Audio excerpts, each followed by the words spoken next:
acara seminar hari ini kita mulai saja ya. Assalamualaikum warahmatullahi wabarakatuh. Waalaikumsalam warahmatullahi wabarakatuh. Alhamdulillahirabbil alamin wa bihi nasta'in ala dunya waddin. Wassalatu wassalamu ala asyrofil anbiya'i wal mursalin sayyidina wa maulana Muhammadin wa ala alihi washabihi ajma'in. Amma ba'd.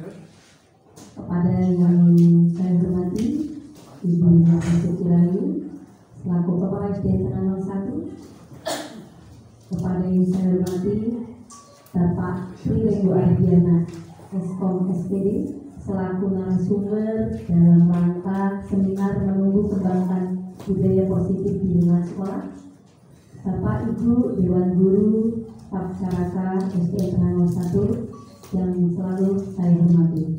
Puji syukur kehadirat Allah Subhanahu wa Ta'ala, di mana pada siang hari ini kita bisa berkumpul bersama untuk melaksanakan program seminar dari Bapak Ibu. Semoga guru penggeraknya nanti berjalan dengan lancar. Kedua kalinya salawat serta salam selalu kita sanjungkan kepada Nabi besar Muhammad SAW. Mudah-mudahan kita semuanya menjadi umatnya yang selalu mendapatkan syafaat kelak di yaumil qiyamah. Amin amin ya rabbal alamin. Sebelum kita mulai acara seminar pada siang hari ini, mari kita buka dengan bacaan basmalah bersama. Bismillahirrahmanirrahim. Semoga acara hari ini berjalan dengan lancar. Untuk selanjutnya, acara yang selanjutnya menyanyikan lagu Bangsa Indonesia Raya yang akan dipimpin oleh Ida Asri. Silakan. Para diri dimohon berdiri.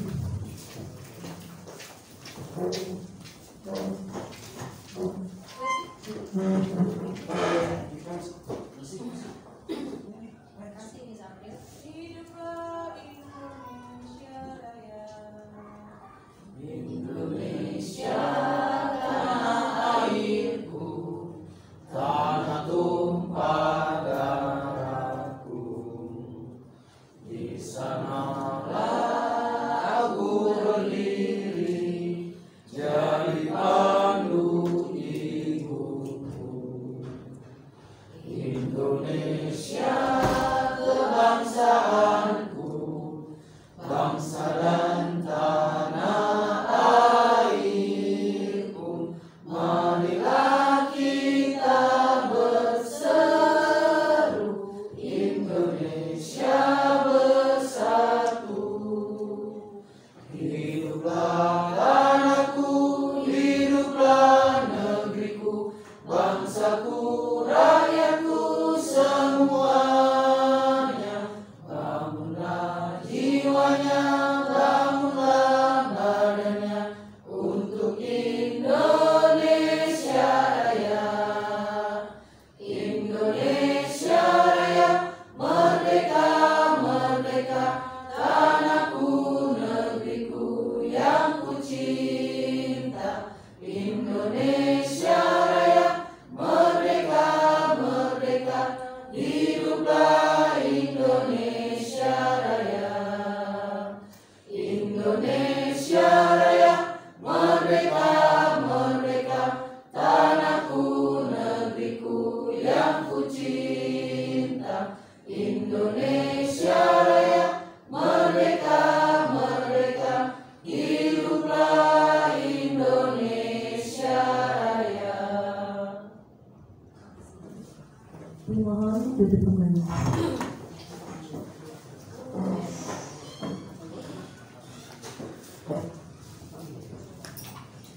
Untuk acara kedua yaitu sambutan dari Ibu Kepala Sekolah Pendidikan kepada Ibu Wati Siti Rahayu, dipersilakan. Bismillahirrahmanirrahim. Terima kasih Bu Rofi. Assalamualaikum warahmatullahi wabarakatuh. Waalaikumsalam warahmatullahi wabarakatuh. Selamat siang dan salam sejahtera buat kita semua. Yang saya hormati Ibu Rofiko selaku Wakil Kesiswaan. Yang saya hormati Pak Tri Ardiana selaku narasumber pada seminar kita pada siang hari ini, serta Bapak Ibu semuanya yang hadir di ruangan ini.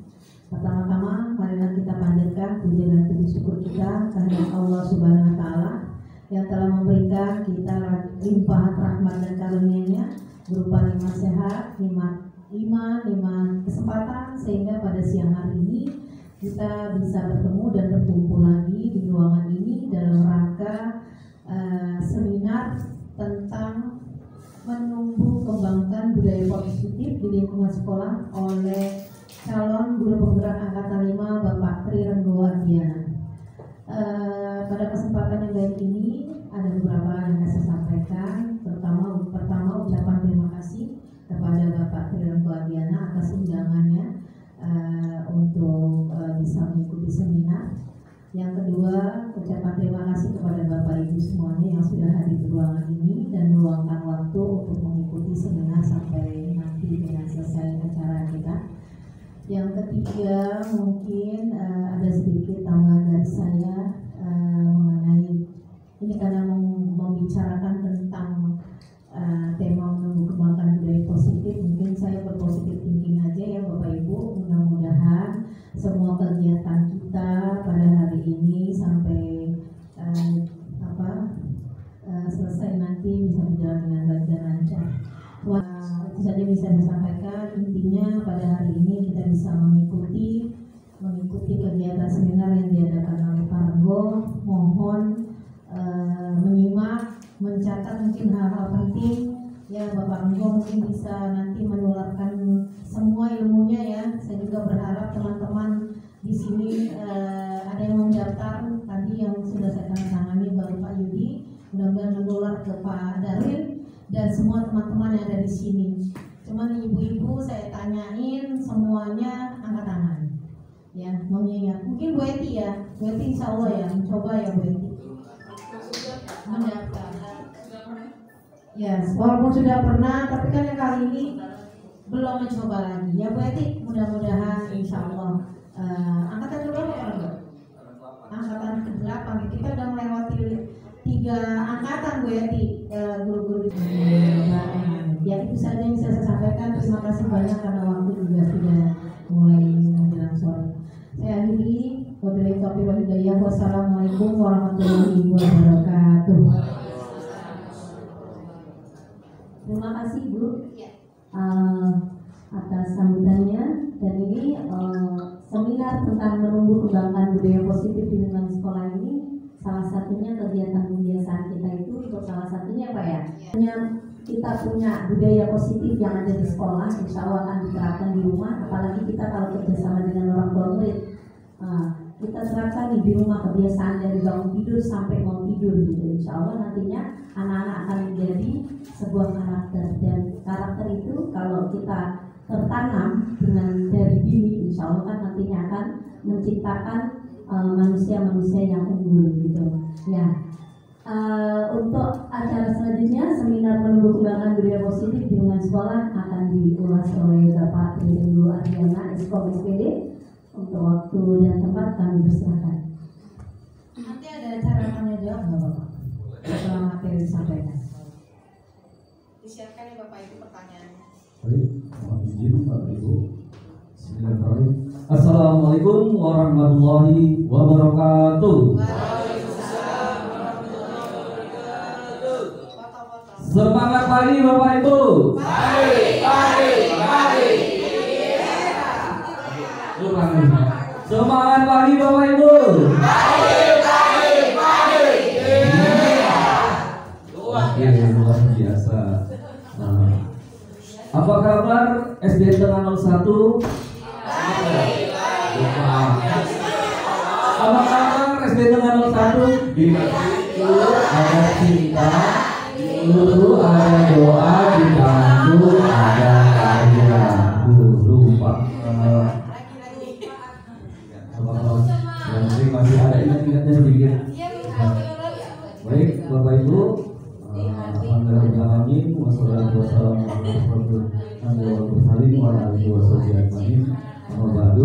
yang saya hormati Ibu Kepala Sekolah, Ibu Martuti Rahayu, selaku Kepala SD Tengah 01, yang saya hormati Ibu Rosiko, selaku Wakil Kepala Sekolah Bidang Siswaan, Yang saya hormati Bu Maria Ulfa, PBD, selaku Wakil Kepala Sekolah dan Kurikulum yang hari ini benar tidak bisa hadir karena sakit ya Bu. Ya. Yang saya banggakan dan menghormati Bapak Ibu guru hebat dari kelas 1 sampai kelas 6, guru bidang studi, staf dan karyawan SDM Tengah 01. Mudah-mudahan kita sehat semua ya Bapak Ibu. Saya mengucapkan terima kasih ini pertama untuk meluangkan waktunya ya di sela-sela istirahat siang yang malah mengikuti kegiatan saya. Alhamdulillah, terima kasih sekali lagi saya ucapkan. Dan sebelum kita masuk ke materi Bapak Ibu, saya boleh pantun ya. Oke. Oh iya, sekarang. Belum.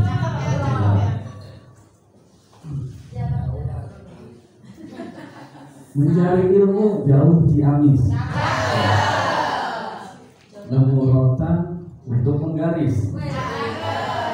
Bapak Ibu yang manis-manis, jangan bosan ya untuk di seminar sampai habis. Makasih. Baik, kita lanjut langsung ke materi ya Bapak Ibu. Cuma sebelumnya mungkin saya teringat ya, satu ungkapan seorang psikolog. Ungkapan ini saya sangat menyetujui dan menyepakati ya, bahwa ungkapannya yang gini Bapak Ibu. Modal besar pengajar adalah belajar. Saya ulangi ya, modal besar pengajar adalah belajar. Setuju nggak? Setuju. Alasannya suruh dia. Ya, jadi belajar adalah modal besar pengajar. Kalau kita ibaratkan tukang daging Bapak Ibu, tukang daging menggunakan pisau dagingnya untuk memotong dagingnya itu diasah tiap hari. Yang baru tajam baru diasah tiap hari. Begitu juga kita Bapak Ibu. Guru itu, ya, walaupun puluhan tahun mengajar dengan materi yang itu saja, apalagi yang naik tingkat kelas 1 aja, kan udah hafal lagi bertahun-tahun ya. Mohon maaf. Ya, maksudnya itu udah lama, tapi tetap harus belajar mengikuti perkembangan zaman. Zaman kita itu berjalan terus, berkembang terus. Ya. Bagaimana kita mencari metode yang terbaik untuk memenuhi kebutuhan belajar murid kita. Ya. Jadi belajar. Istilahnya belajar sepanjang. Ya. Jadi bukan buat untuk anak saja, kita sebagai pengajar juga belajar sepanjang hayat. Nah, insya Allah hari ini kita belajar bersama ya Bapak Ibu. Kita sharing, ya mudah-mudahan ada yang dapat dari kegiatan kita siang hari ini. Baik.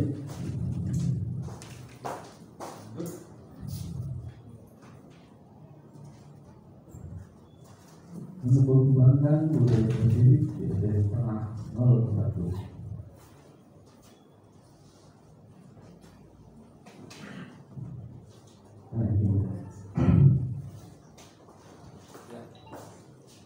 Sebagai guru penggerak, salah satu materi modul yang diberikan ke saya, ya salah satunya beberapa modul, banyak di modulnya, ada sekitar 9 modul, tapi salah satunya ini budaya positif di sekolah. Dan dari Kementerian Pendidikan, ya, guru penggerak atau sekolah kami dapat intervensi ya dari pemerintah bahwa kalau adanya sekolah penggerak atau guru penggerak itu ada pendampingan konsultatif di sekolah. Ya.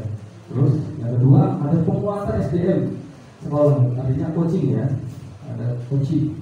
Dan ketika ada pembelajaran dengan paradigma baru, ini yang nanti kita akan bahas ya, paradigma baru. Jadi sejalan dengan berjalan zaman, ya pasti ada paradigma yang lama yang harus digantikan dengan paradigma baru. Benar nggak Bapak Ibu? Ya pasti ada teori-teori yang baru, penelitian yang baru untuk memenuhi kebutuhan pembelajaran peserta itu. Yang keempat ada perencanaan berbasis data. MBS ya, yang sering dilakukan sekolah-sekolah. Yang kelima, digitalisasi sekolah mengguna berbagai platform digital. Nanti kita juga bakalan menuju ke sana ya. Sekarang saja sudah menggunakan platform Merdeka Belajar mereka berdiri. Ya sekarang semua ya pembelajaran itu kita unduh dari platform digital belajar. Terus ada lagi gonggongan juga sekarang e-library ya, perpustakaan yang berbasis elektronik. Dan sekarang juga lagi diterapkan dari tahun ke tahun itu masih, tapi belum keseluruhan ANDK yang berbasis komputer. Nanti pastinya semua sekolah akan menuju ke sana, digitalisasi. Nah, pertanyaannya siap tidak kita untuk mengikuti perkembangan itu? Ya, harus siap ya, mau nggak mau kita harus siap.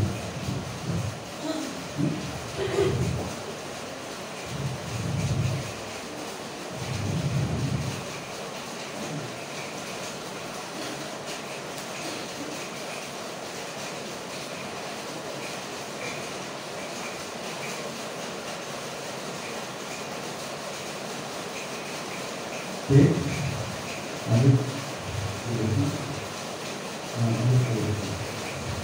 Oke ya. Nah ini ada materi kita hari ini, ya materi dokumentasi hari ini mau ada banyak, tapi nanti saya itu saja. Ini kalau di dijalankan sehari itu tidak akan sama. Jadi beberapa poin saya yang akan tidak bisa sampaikan. Budaya positif di sekolah, ya, budaya positif di sekolah adalah nilai-nilai keyakinan dan kebiasaan di sekolah yang berpihak pada murid, ya, agar mereka dapat tumbuh dan berkembang menjadi pribadi yang berkarakter kuat, punya karakter kuat. Artinya benar-benar hadir dalam diri mereka ya karakter itu ya. Nah, ini tindakan budaya positif di sekolah, ya, dari terkait dengan penerapan di sekolah. Nantinya akan menghasilkan murid-murid yang berkarakter, berdisiplin, ya, jujur, santun, patuh, ya. Orang sikap-sikap nilai-nilai barisan positif lainnya. Lanjut, berubah paradigma ini kita coba berubah paradigma dengan sebuah kepalan tangan. Contohnya ini. Menduduki mengenal sesuatu yang rahasia di kepala tangan. Hanya begitu yang tahu di sini apa itu sesuatu yang berharga yang dimiliki. Nah, paling dia pengen tahu nih apa sih di dalamnya dengan begitu itu dengan apa kira-kira Bapak Ibu? Dengan apa? Dengan rayuan kan? Dengan apa? Pasti dengan rayuan, ya biasanya Budi tolong dong buka, aku kepo nih, gitu ya. Atau dengan apa lagi? Dengan memaksa, paksaan, kan gitu ya. Kalau kita ingin orang mengikuti memaksa, kita maksa. Bukan nggak? Aku pengen tahu gitu. Di sini apa? Saya pengen tahu di sini apa gitu. Nah, iya. Akhirnya Budi bukan nggak? Belum tentu, ya. Belum tentu. Karena yang memegang kontrol itu walaupun dirayu, walaupun dipaksa, memegang kontrol diri kita adalah kita sendiri. Mau orang maksa gimana ini, ya hati kita yang menentukan. Yang membuka itu hati kita, ya. Nah, jadi itu tergantung pada diri kita masing-masing. Nah, ini paradigma hidup kita kan kita bisa mengontrol orang lain, kita bisa merubah orang lain. Kalau dulu kan begitu. Nah, ini juga ada. Apabila sekolah tidak ada aturan yang memberikan surat teguran bagi guru atau karyawan yang sering datang terlambat, atau tidak ada atasan yang memberikan penghargaan menjadi guru karyawan terbaik, ya. Karena saya tepat waktu, apakah Bapak Ibu akan tetap datang tepat ke waktu untuk mengajar murid-murid? Ini pertanyaan ini cocok buat Bu Rida. Bu Rida selalu datang tepat waktu pagi. Ya gimana Bu Rida? Sekolah tidak ada aturan memberikan surat teguran atau tindakan penghukuman jika terlambat. Tapi sekolah juga tidak memberikan reward penghargaan kepada guru atau karyawan yang selalu datang tepat waktu. apakah gereja akan tetap datang tepat waktu? Nah, akan tetap datang tepat waktu. Ini yang kita harapkan. Alasannya apa Bu?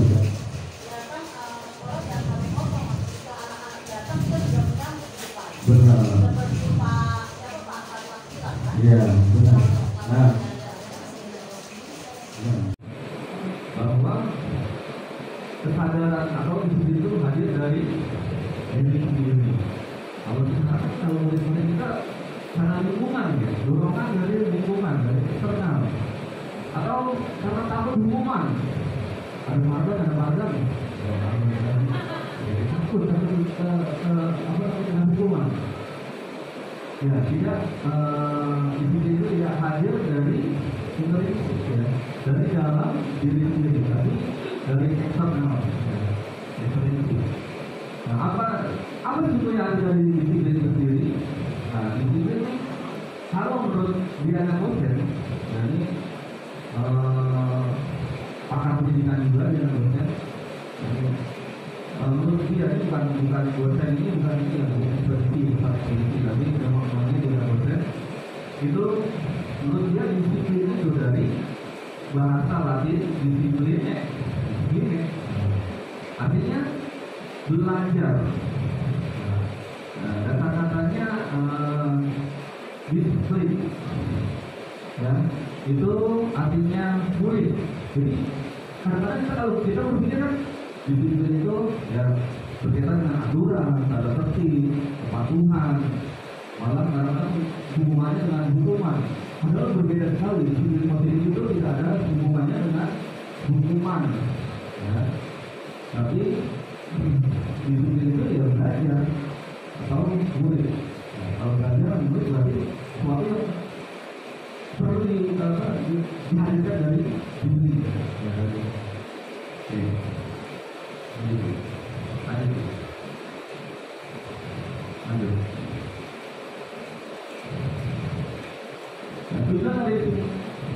Juga dari sisi positif di sekolah, ya, sebagai diri, tujuan kita adalah menciptakan anak-anak yang memiliki disiplin diri sehingga mereka bisa berperilaku dengan maju pada nilai-nilai kebajikan memenuhi bersalah dan memiliki motivasi intrinsik, ya, bukan ekstrinsik. Memiliki motivasi intrinsik yang berdampak jangka panjang, motivasi yang tidak akan terpengaruh pada adanya hukuman atau hadiah. Nah, ini sudah ditekankan lagi, ya, sekali lagi dari kesadaran diri. Bukan sekali lagi karena hukuman atau hadiah. Dan ini yang ketika anak-anak menyadari disiplin itu dari kesadaran diri, ini berlakunya sampai jangka panjang itu. Makanya budaya positif itu seiring dan sejalan dengan standar nasional. Standar nasional yang mana? Standar nasional kelulusan, walaupun sudah dulu masih terpatri di dalam dirinya, dimanapun berada masih menerapkan disiplin positif.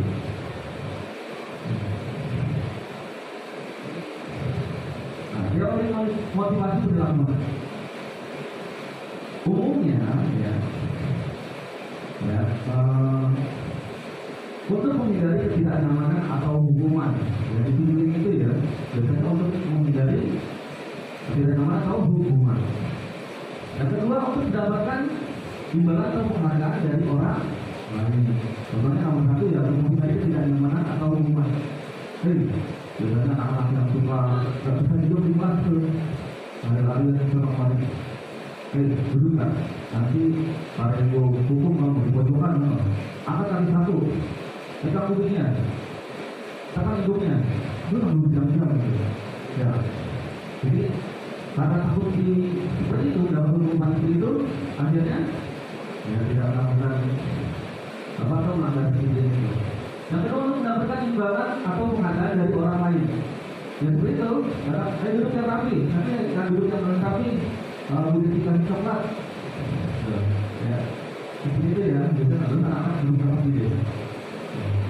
Itu namanya motivasi eksternal dari luar, ya, bukan dari dalam.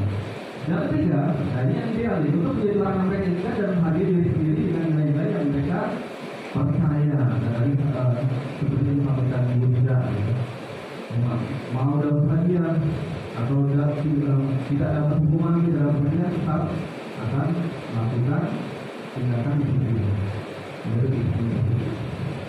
Hukuman konsekuensi dan restitusi. Ini tabelnya ya. Hukuman itu sesuatu yang menyakitkan, harus terjadi konsekuensi, sesuatu yang harus terjadi. Restitusi itu merupakan pilihan. Jadi nanti anak-anak suruh memilih. Nanti hukuman ya negatif ya, hukuman negatif. Biasa gitu ya, ancaman ya, awas kalau dilakukan lagi ya, nanti awas kamu. Gitu. Tapi bahasanya seperti itu ya. Kalau konsekuensi bisa netral ya, lakukan apa yang saya katakan. Buat lakukan keputusan itu. Kalau positif ya, atau restitusi, apakah hal ini yang sebenarnya kamu lakukan ini, dan kamu melakukan ini, salah nggak menurut kamu restitusi? Nah, itu kan lebih enak ya. Tidak ini jelas. Lanjut. Nah, untuk menumbuhkan ya rasa disiplin positif ya dalam diri sendiri itu butuh keyakinan. Benar lagi, butuh saya kita sebagai muslim sholat itu langsung dapat hadiah enggak? Terus kalau nggak sholat langsung dihukum lagi enggak oleh? Butuh keyakinan. Melakukan sesuatu itu butuh keyakinan. Mengapa kita menjadi peraturan penggunaan helm ya? Contoh memakai helm aja, ya. Bukan karena takut di situ ada razia nanti pakai helm ditangkap, razia kena 100.000. Bukan, karena keyakinan bahwa helm itu sebagai menjaga keselamatan, ya. Tentang menggunakan masker dan cuci tangan juga, ya. Namun pakai masker untuk menjaga kesehatan. Seseorang akan lebih tergerak dan bersemangat untuk menjalani keyakinannya daripada hanya sekedar mengikuti keramaian peraturan tertulis tanpa makna. Benar nggak? Walaupun di jempret itu tulisan kalau dia tidak memiliki keyakinan, hanya menjalankan sebuah tulisan saja, selesai keluar dari lingkungan itu selesai. Saya akan melakukan yang saya mau lagi, melanggar aturan lagi, begitu ya. Nah, kalau di kelas ini, ya, kita perlu membuat keyakinan orang. Ya. Saya di awal mau belajar itu sudah membuat keyakinan kelas saya. Nah, keyakinan kelas kumpulan nilai-nilai dari panduan perilaku kelas disepakati dan dilaksanakan oleh seluruh warga kelas. Jadi keyakinan kelas ini bentuknya seperti peraturan tapi lebih dalam, ya. Lebih menyentuh karena yang buat kita dan anak-anak, kita dan murid-murid. Apa sih yang kalian inginkan dari kelas ini? Kelasnya nyaman, Pak, nggak ada sampah. Berarti apa? Jangan berpindah. Ya, kalau kamu membuang sampah sembarangan, berarti kamu tidak menjaga kebersihan dan kamu melanggar keyakinan kamu menjaga. Boleh ya? Jadi harus kita tumbuhkan keyakinan. Bagaimana cara membuat keyakinan kelas? Ya, keyakinan kelas itu bersifat lebih abstrak daripada peraturan yang lebih tinggi dan konkret. Ya. Keyakinan kelas berupa pernyataan universal. Misalnya menghormati. Keyakinan kelas 3B menghormati. Jadi menghormati siapa saja? Menghormati guru, menghormati teman, ya. Menghormati orang tua. Keyakinan kelas sebenarnya tidak terlalu banyak, tidak mudah diingat dan dipahami oleh semua warga kelas. Banyak tulisan yang poin-poin saja. Keyakinan kelas kebanyakan sesuatu yang dapat diterapkan di lingkungan tersebut. Semua warga kelas hendaknya ikut berkontribusi dalam pembuatan keyakinan kelas lewat kegiatan surat pendapat. Ini Bapak Ibu bisa kasih lembaran kertas ya. Apa sih yang kamu mau dikasih ini? Ya, tulis. Nanti kita simpulkan. Bapak Ibu yang menyebutkan anak-anak ini juga kalau keyakinan kelas kita bekerja sama. Oh iya, bekerja sama. Itu ya. Nah, ini contoh keyakinan kelas 1 ya. Setiap anggota kelas perlu belajar. Ini bisa dikaitkan di sini. Setiap anggota kelas perlu senang. Setiap anggota kelas perlu melakukan tugas. Setiap anggota kelas perlu saling menghargai. Setiap anggota kelas perlu merasa aman. Jadi mereka karena mereka buat, mereka punya keyakinan sendiri kalau aku melanggar ini, aku salah. Keyakinan maksimal namanya selalu bersikap positif, senantiasa menjadi diri terbaik, ya. Percaya dan menghormati orang lain serta barang dirinya. Menghormati orang lain barang ikhlas, ya. Berkomitmen terhadap sesuatu tugas dan biasa membantu.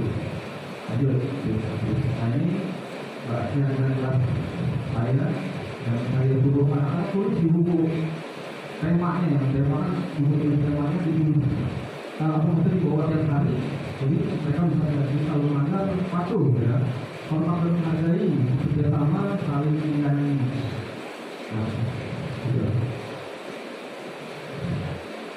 Nah, penghargaan dan hukuman, ya, menurut Al-Bihor, ya, mengumumkan baik penghargaan maupun hukuman adalah cara-cara mengontrol perilaku seorang yang menghancurkan potensi untuk belajar yang sesungguhnya. Menurut Paul, secara ideal tindakan belajar itu sendiri adalah penghargaan sesungguhnya. Paul selanjutnya mengungkapkan beberapa pernyataan dari hasil pengamatannya melalui tentang tindakan memberikan penghargaan yang nilainya sama dengan mengukur seseorang. Itu mengasih penghargaan ternyata nilainya sama mengukur seseorang. Penghargaan itu selalu jangka pendek dan jangka panjang. Penghargaan efektif jika menginginkan seorang melakukan sesuatu yang kita inginkan dalam jangka waktu pendek. Jika kita menggunakan penghargaan lagi dan lagi, maka orang tersebut akan bergantung pada penghargaan yang diberikan serta kehilangan motivasi dari dalam. Jika kita mendapatkan penghargaan untuk melakukan sesuatu yang baik, maka kita menantikan berharap mendapatkan penghargaan tersebut lagi, kita pun menjadi tidak menyadari tindakan baik yang kita lakukan ini. Tadi, seperti tadi, yang selesai duluan, Bu Eti kasih permen. Besoknya lagi gitu, bila dia kasih, malu kan menjadi lagi. Itu jadi penghargaan di hukuman. Penghargaan tidak efektif, ya. Suatu benda bisa diinginkan yang dibuat. Hanya jika Anda melakukan hal ini, maka Anda akan mendapatkan penghargaan yang diinginkan. Jadi, aku mau menyelesaikan tugas kalau dikasih lagi, kalau nggak dikasih ya udah, saya nggak datang tugasnya. Jadi maka itu tidak efektif menurut penelitian.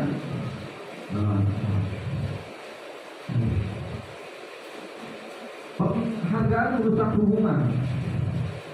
Nah, tapi kalau kita selalu diberi penghargaan kalau di depan orang banyak, maka yang lain akan merasa iri. Jadi penghargaan merusak hubungan. Contoh dulu, kelas 3 yang juara, misalkan juara apa ya kemarin? Juara kelereng. Dan piala studi foto di satu sama gurunya.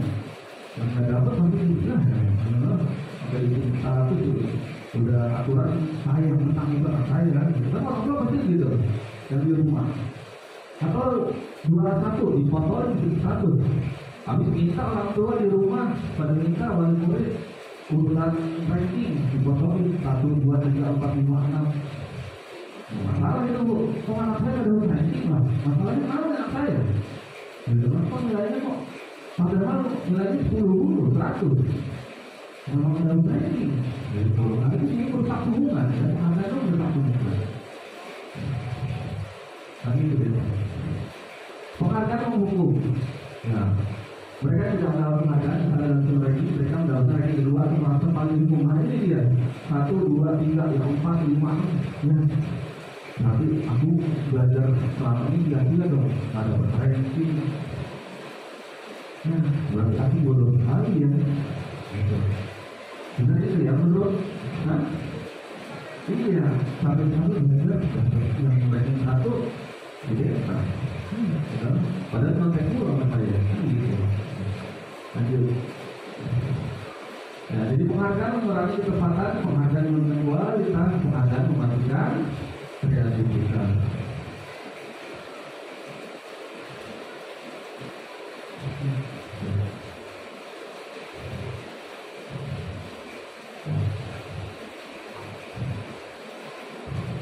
Oke, dulu lagi lanjut.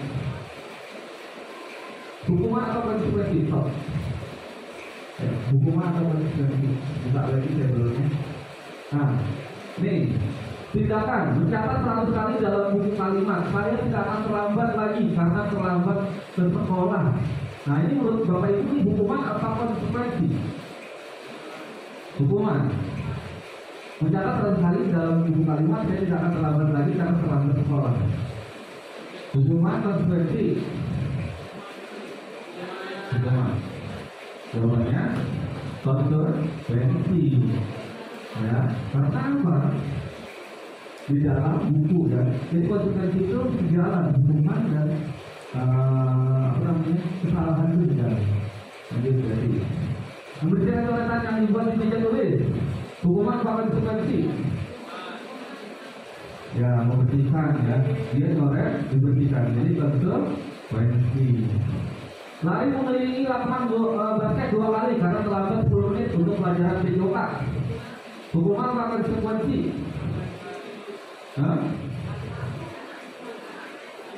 Lari mengelilingi lapangan basket 2 kali. Karena ya benar Pak Yudi, karena ini konsekuensi ya, karena ini konsekuensi ya. Karena sesuai dengan pembelajaran SJ. Murid diminta untuk push up 15 kali karena tidak menggunakan masker di sekolah. Ada hubungannya kalau masker malah itu push up. Ada hubungannya ya. Jadi itu hubungan. Lari mengelilingi lapangan basket 2 kali karena terlambat hadir di sekolah. Apa itu? Hukuman. Ya, bukan hukuman yang ada hubungannya karena terlambat dengan lari. Bertemu di lapangan basket pukul 12 siang karena mengobrol dengan teman. Hukuman. Murid diminta bertanya kaki sepanjang hari karena tidak menggunakan sepatu warna hitam sesuai peraturan sekolah. Nah, konsekuensi apa hukuman? Hukuman dong ya. Nah, terus tidak memakai sepatu. Hukuman, konsekuensi dan restitusi. Nah, hukuman yang bersifat tidak terencana atau tiba-tiba ya. Yang konsekuensi sudah terencana atau sudah disepakati sebelumnya. Jadi kalau hukuman jangan terlambat, ya tiba-tiba kita nemuin di pagi nemuin anak terlambat masuk jam 7 lewat. Kamu terlambat ya. Sudah, kamu lari, sudah lapangan. Nah, itu masuk hukuman ya. Tidak terencana hukuman. Ya, konsekuensi sudah terencana atau sudah disepakati, sudah dibahas dan disetujui oleh murid dan guru. Nanti sebelumnya sudah disetujui. Kalau kamu merusak buku teman, kamu ganti. Ya. Restitusi adalah proses menciptakan kondisi bagi mereka untuk memperbaiki kesalahan mereka. Yang paling ideal itu restitusi ya. Saya jelas seperti itu. Nah, itu. 5 kebutuhan dasar manusia. Seluruh tindakan manusia memiliki tujuan tertentu. Semua yang kita lakukan adalah usaha terbaik untuk kita mendapatkan apa yang kita inginkan. Jadi tindakan perlakuan kita ini memiliki tujuan. Ya. Pada dasarnya memiliki tujuan untuk memenuhi kebutuhan dasar manusia. Kalau sudah tercapai salah satu kebutuhan dasar manusia itu terpenuhi. Contoh, kebutuhan bertahan hidup, ya, kasih sayang dan rasa diterima, penguasaan, kebebasan dan kesenangan. Kebutuhan bertahan hidup, contohnya dari makan, tempat tinggal, ya, dengan untuk bertahan hidup. Kasih sayang dan rasa diterima, ya, kebutuhan dan sayang, semua manusia membutuhkan kasih sayang. Penguasaan, ya, atau pengakuan, ya, pengakuan bahwa saya ini ada, saya itu hadir di antara kalian.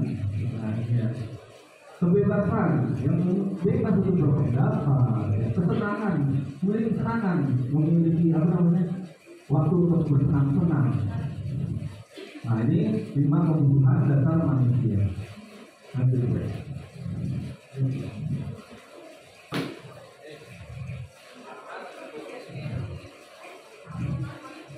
semua Semua orang seharusnya berusaha untuk memenuhi kebutuhannya dengan berbagai cara. Bila mereka tidak bisa mendapatkan kebutuhannya dengan cara yang positif, mereka bisa melanggar peraturan atau melakukan hal-hal yang tidak sesuai dengan nilai-nilai kebajikan. Benar nggak Bapak Ibu? Ya. Semua orang berusaha untuk memenuhi kebutuhan dengan berbagai cara. Ya. Untuk makan, ya. Kalau nggak punya kemampuan untuk beli makan, ya pasti bisa mengarah yang ke negatif, ya. Ya. Dan sama seperti anak-anak kita. Dan kalau kebutuhan dasarnya tidak terpenuhi, bisa saja kalau kita tidak menanamkan sesuatu yang positif, bisa mengarah yang ke negatif. Ya. Belajar menyatakan bahwa kapasitas untuk berubah ada di dalam diri kita. Jika kita dapat mengidentifikasi kebutuhan apa yang dalam perilaku kita, maka perilaku positif dapat dimulai dengan mencari solusi untuk memenuhi kebutuhan tersebut dengan cara yang positif. Jadi kita arahkan untuk memenuhi kebutuhan dengan cara yang positif. Nah ini tadi yang berbeda kebutuhan dasar manusia, kebutuhan bertahan hidup. Nah, tadi berhubungan dengan makan. Karena kita gini ya, di contoh ya di kelas. Ada anak yang ketika di istirahat itu ambil makanan, bekal makanan teman-temannya. Nah kita langsung kan kalau kita sebagai guru ada aduan ini si A tiap hari kok ambil makanan kita Bu, Pak. Kalau kita sebagai guru dia langsung mencari alasannya atau langsung mencari kamu nggak boleh begitu. Iya, kita harus tahu kenapa dia melakukan itu. Nama orang tuanya tidak membawakan hal makan dan sehingga dia melakukan hal itu. Jangan langsung menjadi kamu nggak boleh, jangan lakukan itu lagi. Karena itu bagian dari kebutuhan dasar manusia ya, makan itu ya. Kasih sayang dan rasa terima. Ya. Ada anak yang ya bukan untuk diterima. Ada yang anak itu menyendiri saja, berteman hanya itu saja. Dia nggak kayak dia ada mungkin di rumah kurang kasih sayang atau gimana, tidak bisa membaur. Nah, kita sebagai guru bagaimana kita yang kita mendekatinya, ya memberikan kasih sayang. Kenapa? Alasannya kenapa?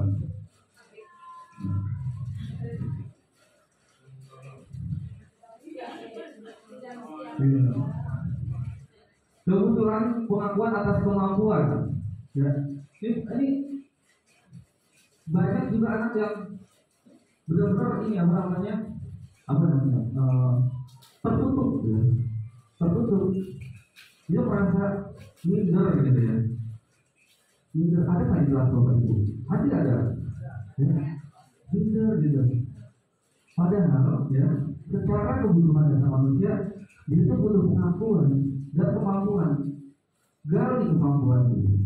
Ya, gali kemampuan itu. Apa yang ada? Kenapa sih dia mau malu?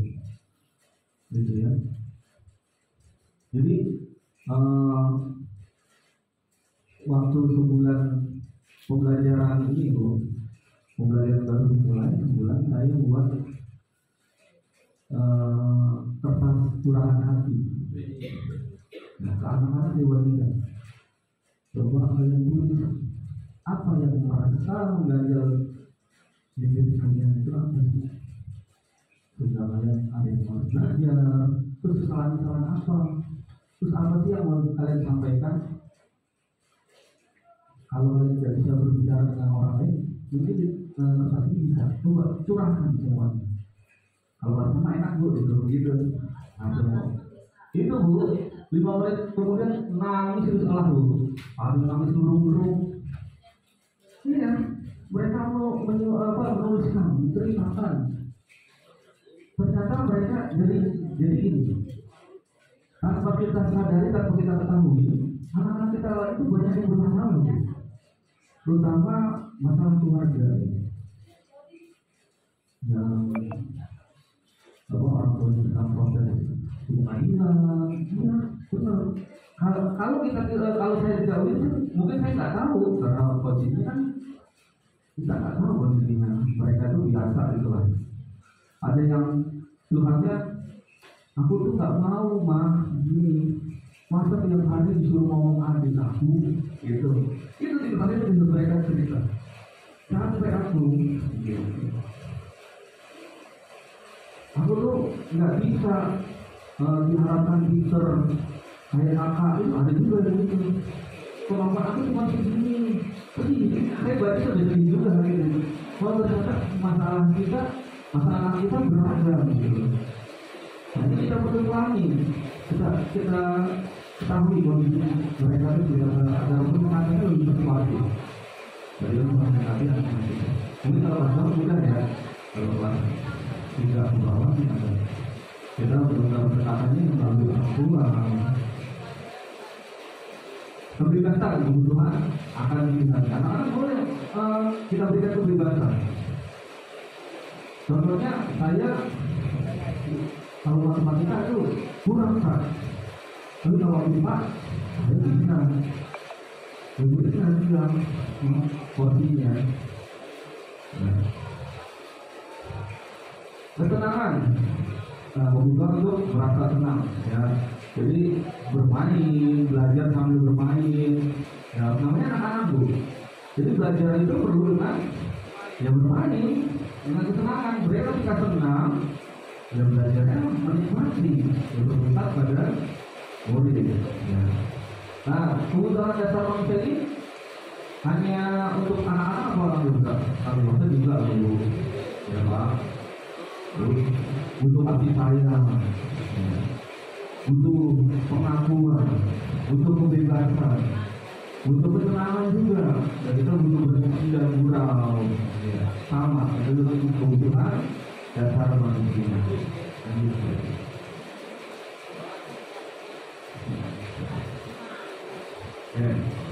Lima posisi kontrol. Nah ini Bapak Ibu maksudnya kemana nih?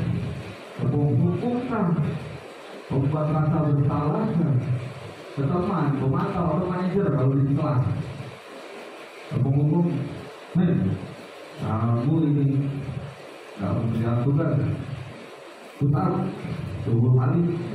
Itu hukum ya, jelas itu hukum. Membuat rasa bersalah. Ini bahasanya manis ya kalau membuat rasa bersalah. Ini kamu ya, iya. Tapi kamu nggak bisa begini aja. Sakit dulu betul. Anak tuh sakit, ya. Kok begini aja nggak bisa? Menjadi teman, ini menjadi bahkan teman yang itu nggak ada. Teman ini sebagai teman, murid, ya murid harus teman ya. Gimana kalau kamu? Gimana nih? Kemarin liburan kemana aja? Biasanya ada guru gitu ya. Kamu dekat banget itu. Sampai isi HP, terus chat-chat sama siapa tahu. Memantau, ini ada guru yang memantau siswa atau murid dimantau. Lalu tadi waktu istirahat masih lari lagi apa kan? Tahu nggak konsekuensinya kalau lari di waktu istirahat? Dimantau jadi jatuh. Kamu semalam masih nongkrong gitu? Nanti ada tipe guru yang memantau, kan? Dari mana? Ada manajer itu menguasai semuanya. Jadi berbicara itu sampai kan? Gerak tubuhnya aja cuma hanya senyum dan memberikan isyarat anak tuh ini Pak, oke, iya Pak. Nah ini posisi yang ideal itu tadi dulu. Nah penghukum ya, kalau ya bisa menggunakan hubungan fisik atau maupun verbal, biasanya kata-kata juga ini anak nggak bisa kerja seperti itu hubungan verbal gitu ya. Nah, orang-orang dalam posisi hukum sengaja mengatakan bahwa sekolah dengan sistem atau alat yang dapat menyerahkan murid-murid lebih dalam lagi. Guru-guru yang menerapkan posisi hukum akan berkata, ya gitu loh. Atau aturan saya atau awal. Nah, biasanya gitu ya, kalimat. Selalu pasti soal yang terakhir selesai. Nah ini bahasa-bahasa hukum ini sebenarnya tidak, kalau menurut saya tidak ideal ya. Anak akan berbekas Bu, Pak, kita diucapkan hal seperti itu. Ingat itu sampai Di warna masih ingat, kita juga pasti masih ingat apa kata guru kita dulu ketika dihukum. Nah, dia menghukum ada suara tinggi, bahasa lugu udah pernah ngotot, dan jadi menunjuk hati. Terlambatlah lagi, pasti terlambat lagi. Ya hasil kemungkinan murid marah dan menendang atau bersifat agresif. Nah, tadi jadi membuat merasa bersalah ya. Berarti ini biasanya guru akan bersuara lebih teguh, tapi tetap menyakitkan ya.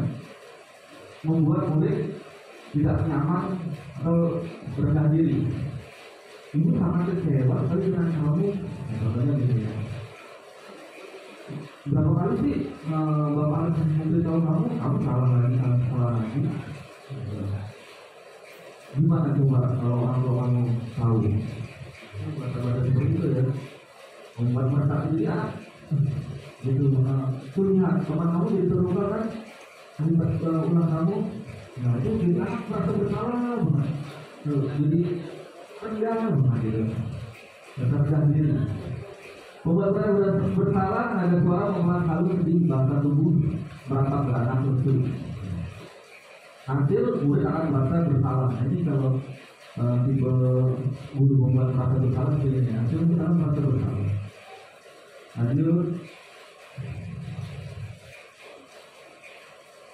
Berarti teman ya, guru ini tipe guru teman. Guru pada ini tidak akan ngasih murid, namun akan tetap berupaya mengontrol murid melalui persuasi. Seperti teman pada guru bisa negatif ataupun positif. Tapi ini belum ideal ya Bapak Ibu. Sebagai posisi teman itu kadang kalau kita terlalu dekat dengan teman dan dengan murid itu kita tidak dihargai. Ya, murid-murid tidak menghargai kita, tidak menghormati kita lagi. Ya, mereka pikir kita teman ya, gitu. Kalau kita kurang dari tegur, kurang teman ini, gitu. Yang ada rasa hormat. Nah, ini kalau di posisi teman, murid, nah kita murid akan senang dan akrab dengan guru. Ya. Tapi tergantung. Nah ini tergantung ini nanti. Murid jadi mengandalkan guru itu apa enggak gampang gitu, minta tolong. Sementara masa itu teman gampang minta tolong. Bu ini saya nggak bisa bu, ini bu ada yang ingin anak saya, bu ada yang ya karena masa teman gampang dipanggil. Lanjut jadi pemantau berarti mengawasi ya. Bertanggung jawab atas perilaku orang-orang yang kita awasi. Posisi pemantau berdasarkan pada peraturan dan supervisi. Dengan menggunakan sanksi bagi supervisi, kita dapat memisahkan hubungan pribadi kita dengan murid sebagai orang yang menjalankan posisi pemantau.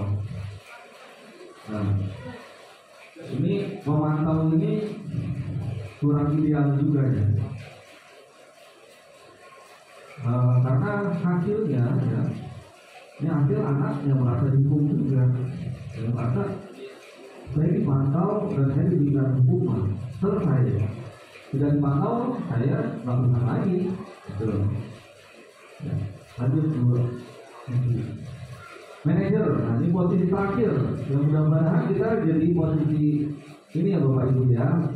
Kita adalah manajer di kelas kita. Posisi mana guru berbuat sesuatu bersama dengan murid, mempersilahkan murid mempertanggungjawabkan perilakunya, mendukung murid agar dapat menemukan solusi atas permasalahannya sendiri. Ya.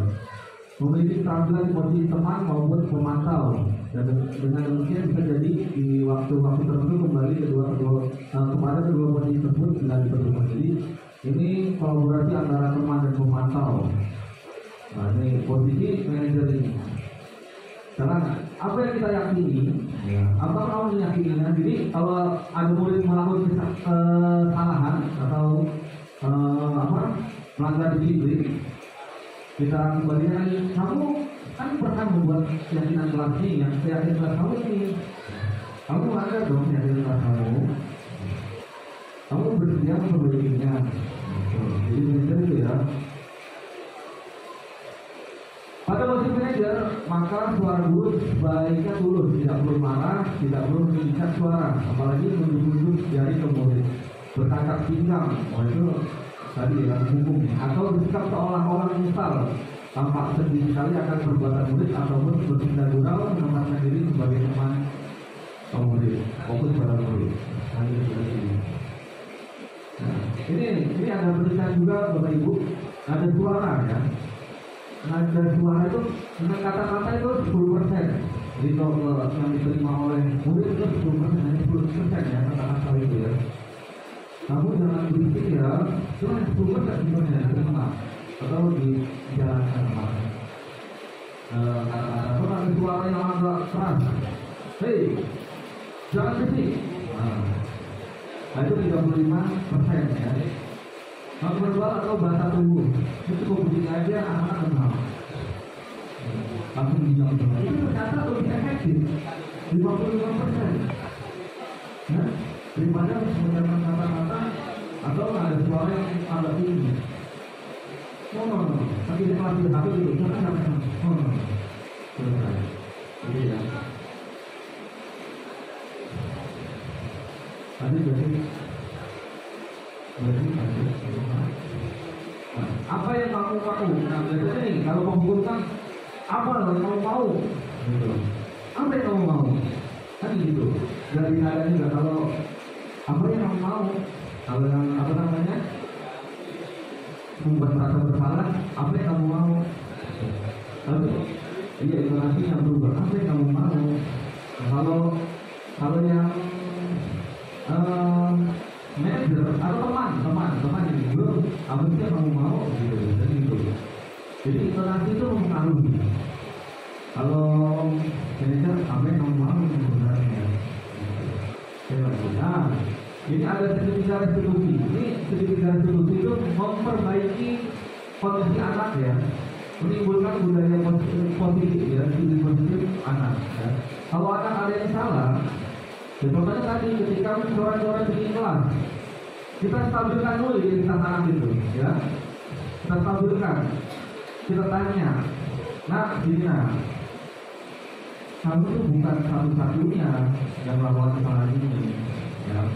Sebelumnya juga pernah ada. Itu kan dengan bahasa tidak menghukum, yang menstabilkan dulu, dia senang dulu atas kesalahannya. Ada juga kok yang melakukan kesalahan ini. Setelah diberikan stabil identitas, kita validasi tindakan yang salah. Nah, sekarang pendidikannya, kamu tentu salah kenapa sih melakukan itu? Kenapa kamu tidak seperti ini? Oh, dan jadi kita tanya alasannya apa? Apa? Jadi kita langsung memberikan ini. Yang ketiga, kita kembalikan lagi. Kamu kan pernah itu membuat keyakinan kelas yang kita buat bersama-sama. Kamu melanggar dong, berarti artinya kamu sudah melanggar keyakinan kelas. Sekarang kamu mau apa? Apa yang kamu lakukan untuk memperbaiki itu? Begitu ya. Nah, ini namanya restitusi. Kamu kembalikan posisi anak ya, agar tertanam disiplin positif. Nah, jadi bukannya dendam atau membekam. Nah, jadi menjadi lebih sadar akan kebutuhannya dia, bahwa itu hal yang salah dan aku tak akan melakukannya. Nah, itu dari lanjut berarti dari segi dua restitusi. Oh ya, udah selesai ternyata. Oke, baik Bapak Ibu, ya kita dengan ya pasti dengan menciptakan budaya positif di sekolah, mudah-mudahan artinya bukan berarti tidak ada sama sekali hukuman. Ya. Budaya positif dari sekolah itu kan kita berharapnya anak-anak mendisiplinkan diri itu sudah benar-benar dari keinginannya, dari dirinya sendiri. Ya bukan berarti tidak ada hukuman. Orang narkoba ya pasti dihukum lah. Ya, mencuri ya pasti ada hukumannya. Nah, artinya kita apa sih namanya?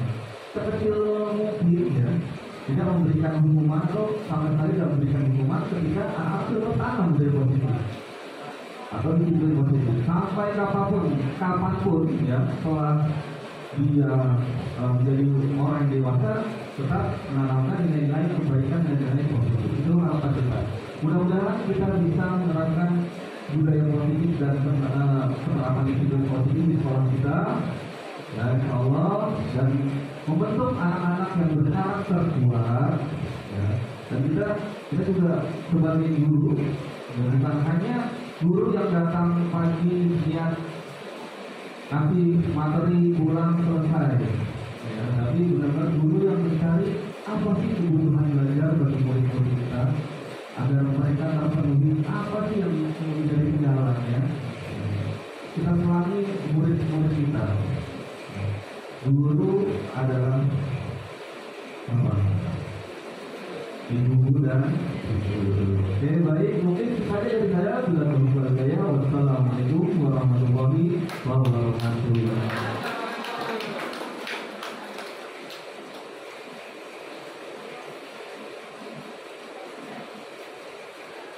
Selanjutnya kita satu termin aja Pak, satu termin aja ya, satu termin aja untuk dua penanya ya Bapak Ibu.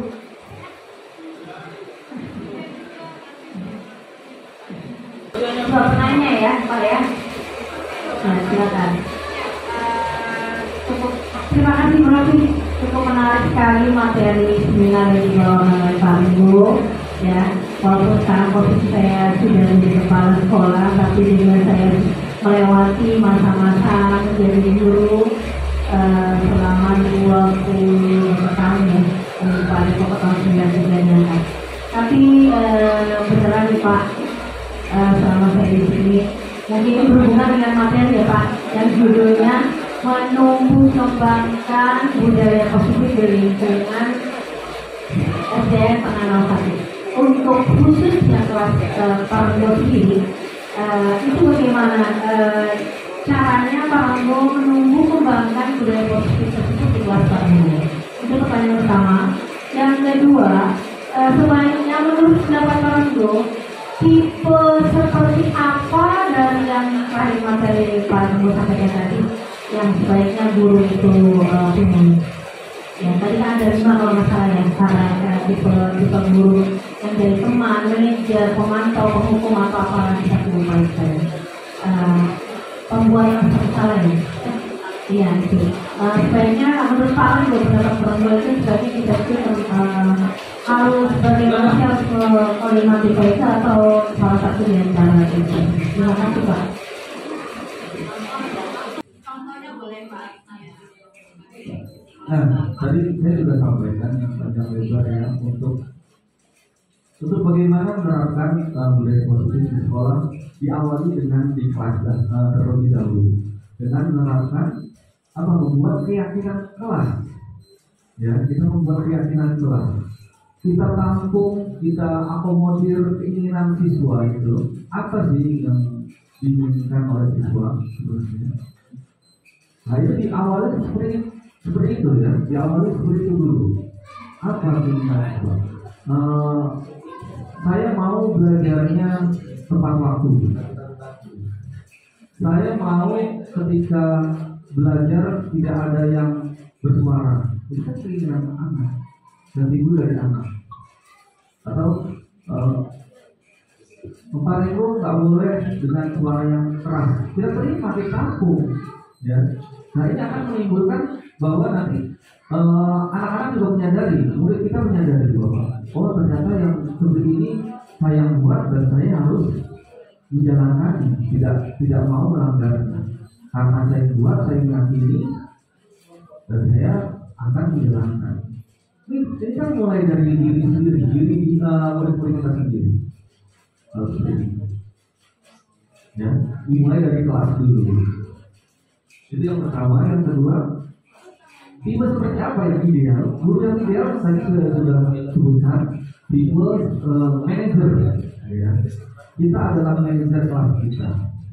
Jadi bagaimana kita mengakomodir ya, potensi-potensi anak di kelas kita, bagaimana kita menyelesaikan permasalahan ya. Walaupun itu butuh proses Bu.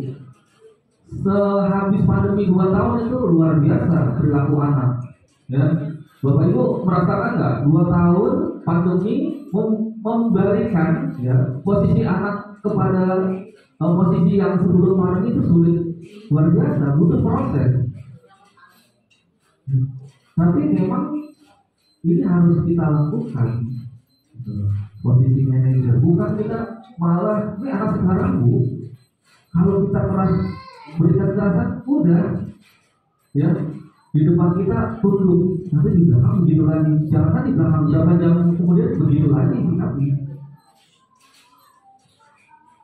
untuk masalah disiplin mungkin Bapak Ibu guru nih apa namanya ya senang ya dengan apa namanya dengan materi disiplin. Wah ini makanan kita sehari-hari disiplinkan anak, tapi dengan disiplin seperti apa? Itu kan melihat kelas 4 kok berisik banget ya, wah nanti agresif semua nanti lihat di kelas 5 saya buat disiplin semua. Berarti apa nih?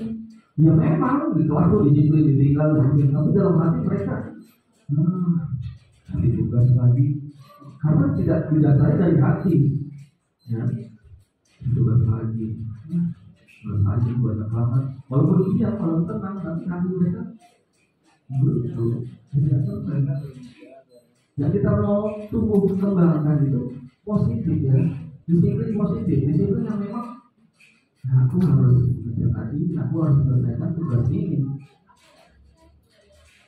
karena ini adalah ilmu.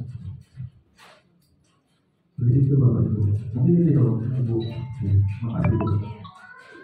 Tapi kenyataannya di lapangan mungkin kita termasuk yang 5 tipe itu ada ya Pak ya. Karena kita bisa jadi penghukum, bisa jadi teman, bisa jadi manajer, bisa jadi apa lagi. Ya, bahasa kesana ya. Ya gitu aja dari saya. Intinya ya mengerti manajer yang paling baik. Kita harus saya tambahkan bahwa konsekuensi itu sejalan dengan tindakan yang dilakukan. Jadi misalkan anak merusak kertas atau buku temannya, yang konsekuensinya yang harus mengganti. Nah, mengganti buku temannya, begitu ya. Jadi konsekuensi itu sejalan. Sedangkan hukuman itu sesuatu yang dadakan. Biasanya hukuman itu dadakan. Ya, boleh sekali. Kalau di sekolah ya. Ya sekali lagi kita berharap siswa atau murid-murid kita tertanam ya disiplin positifnya. Bagaimana kita juga cara memberikan atau menanamkan disiplin positif. Kalau menurut Ki Hajar Dewantara, murid adalah benih padi yang harus kita rawat ya. Dan bagaimana kita merawat benih padi itu, cara memupuknya, cara menjaga dari hama. Nah, kita harus tanamkan ke dalam diri kita itu seperti itu ya, agar menjadi guru yang sesungguhnya atau mendidik yang sesungguhnya. Harapan kita semua itu seperti itu ya. Baik, terima kasih. Baik, terima kasih teman-teman semuanya atas waktu dan perhatiannya, kerjasamanya untuk menyukseskan seminar menumbuh kembangkan budaya positif di sekolah. Dan mudah-mudahan kedepannya kita akan lebih baik dan bisa menerapkan apa sih sebenarnya budaya positif yang harus kita lakukan di sekolah kita agar anak-anak kita menjadi generasi yang berakhlak karimah, mempunyai karakter bangsa dan kepribadian yang positif, gitu ya. Terima kasih. Sebelum kita akhiri, kita tutup dengan bacaan doa ya, dipimpin oleh Bapak Yudi. Bismillahirrahmanirrahim. Assalamualaikum warahmatullahi wabarakatuh. Alhamdulillah sudah di akhir dari acara seminar pada hari ini yang dimana telah disampaikan oleh Pak Renggo. Semoga ilmunya yang Pak Renggo share dengan kita semua yang baik-baiknya bisa kita ambil dan bisa kita terapkan dalam pembelajaran nanti di kelas kita masing-masing. Dan juga untuk mengakhiri pertemuan di hari ini, kita berdoa bersama semoga apa yang telah kita kerjakan hari ini semua dapat menjadi ibadah, dan nanti ketika kita pulang kita diberikan keselamatan sehingga bisa pulang dan berkumpul kembali dengan keluarga di rumah. Alhamdulillah wa kulli niyatin shalihah bi barakatil fil Quran. Al-Fatihah.